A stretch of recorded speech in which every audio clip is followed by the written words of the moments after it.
Alex Jones, for the intro and for having me on.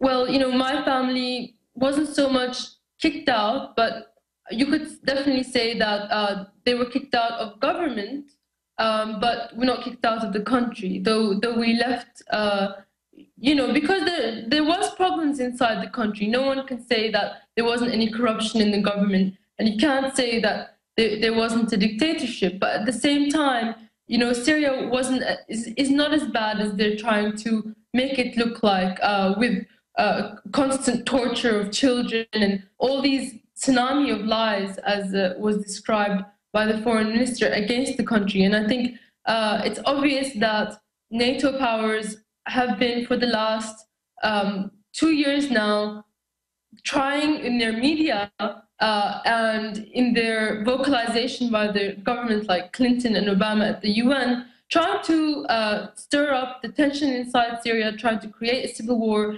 divide and conquer, and eventually, they hope to create a Libya scenario where they depose the government there to install an extremist Wahhabist regime. The Wahhabis are this minority sect of crazies that you were talking about, that have the same ideology as Al-Qaeda. And as we've talked about previously, Al-Qaeda is something that the US created themselves, and something that many believe, with mounds of evidence, that is something that they have always controlled, and they control now, like in Syria, and using them as proxy armies, basically, in Libya and Syria.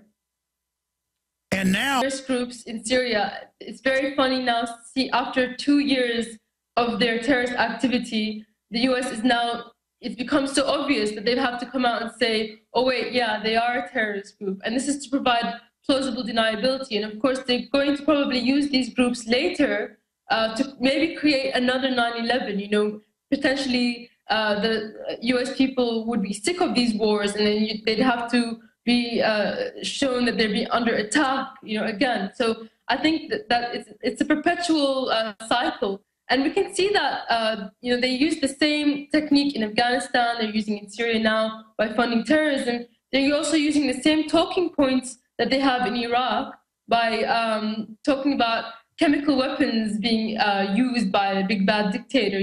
We heard all being off the coast, but I believe that the US President Eisenhower is actually going to go home early. So I believe that a lot of what's in the media is trying to build up such a fear and hysteria inside Syria to cause defections and to make people stop fighting. But I don't think it's going to work, because saying Assad is about to fall, that's not what's actually happening on the ground.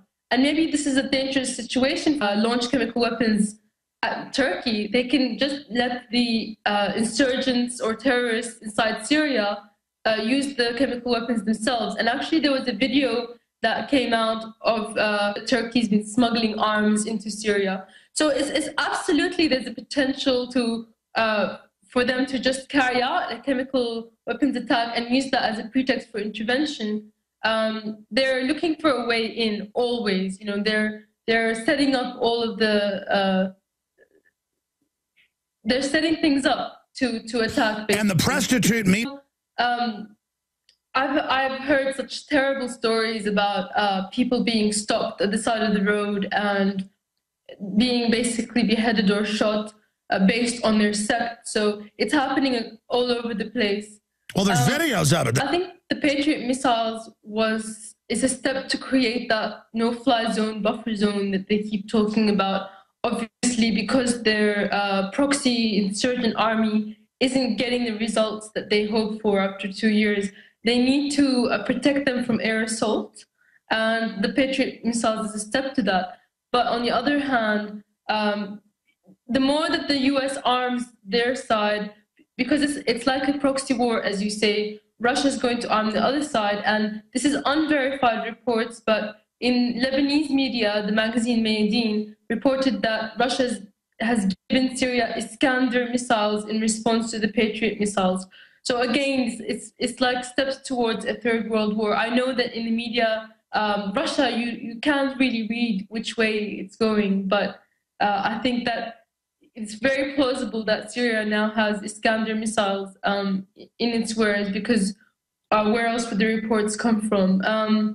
I think that it's a very dangerous situation for the world to be in, for everybody who's concerned, because Syria isn't Libya, as people say. Syria does have the potential to really cause damage to its enemies. And I think in some ways, you know, NATO and the powers that be know that, and they're afraid of that. How long can they are now? It can hold out maybe indefinitely, you know, and that's also sad to say, because the destruction of Syria is just going to be ongoing. But at the end, if things are as they are now, Syria will emerge victorious. That's why they need to change the rules of the game. That's why they need to inject a no-fly zone and talk about maybe troops being in or launching some kind of offensive on Syria, because as it is now, they're losing. Well, by the way, I don't relate to people, you know, I think in the US media, all they hear about is government atrocities in Syria. And I want to say, you know, straight out, when you create a civil war in a country, of course, there's going to be some casualties caused by both sides. You know, you have the army and these FSA, and they're both heavily armed. And of course, this is absolutely true. But the media, the mainstream media, is not pointing to the atrocities that are being committed by these FSA terrorists. And because it shows that these people are no alternative. They're not democratic at all. I mean, for example, they got together, all the groups, and declared openly that they don't want a democracy. They want to impose Sharia law on Syria. And even though Syria is a Muslim country, that doesn't necessarily mean that they all want to be forced to live under someone else's version of Islam. So in Idlib, where the FSA are all concentrated right now, it's one of the outskirts suburbs of Aleppo. They've actually opened up morality courts already, and they're already, you know, sort of pushing people around and telling them how they should worship their God, basically. And to get into the atrocities, also this week, recently there's been video that's come out of them executing unarmed prisoners. And, you know, this is supposed to be the new democratic free Syria that they're pushing onto Syria. And you better things in Damascus, in the areas that don't see any fighting, you see all these car bombings happening. And I think that also, you know, these FSA people, they're pushing people out of their homes, and they actually have been burning stores because they don't want to see stores open. They want to see people striking and basically shutting the country down. My family back home told me that they only get now, they get 6 hours of electricity switched off because they attacked the power stations.